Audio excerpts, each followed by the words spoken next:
2002 mən Bakı Dövlət Universitetinin jurnalistika fakültəsinə qəbul olunmuşam. Dərslər sentyabrın 1-i başlayacaq. Amma mən kiraya qalacağım evə 10 gün öncədən gətirilmişəm. Anam sağ olsun hər şeyi mənim əvəzimdə düşünüb, alıb, yığıb ərzaqlara qədər bir tək xlor çatışmır. Qadın gedənə qədər dəfələrlə dedi ki, xlor alarsan, xlor. Dedim, ana, yaxşı. Sonra dedim ki, xlor harada satılır ki, mən bilmirəm axı. Bakıya da birinci dəfədir gəlmişəm. Ev sahibi dedi ki, buralardan tez-tez xlor satan keçir. Hər gün adətim üzrə 8-9 aralığında pəncərənin qarşısında otururam.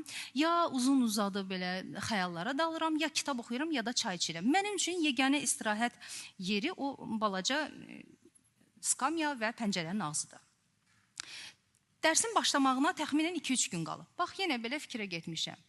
Birdən necə diksindim. Xlor var, xlor deyən bir səs. Necə sevinmişəm. Yəni, qaçaraq pulu götürüb bir də gördüm ki, küçədəyəm. O qədər işıq sürəti ilə getdim. Arvad xloru tökə-tökə deyirəm ki, xala, nə yaxşı gəldiniz. Anam hər gün məndən soruşurdu ki, xloru almısan? Deyir ki, ay qızım, mən hər gün buradan keçirəm də, sən məni görməmisən? Deyirəm ki, yox.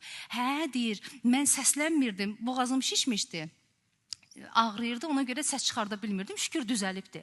Deməli, qadın oradan hər gün keçir, onun həyatda qalmaq üçün xlor satmağa, yəni pul qazanmağa ehtiyacı var. Mənim isə xlor almağa ehtiyacım var.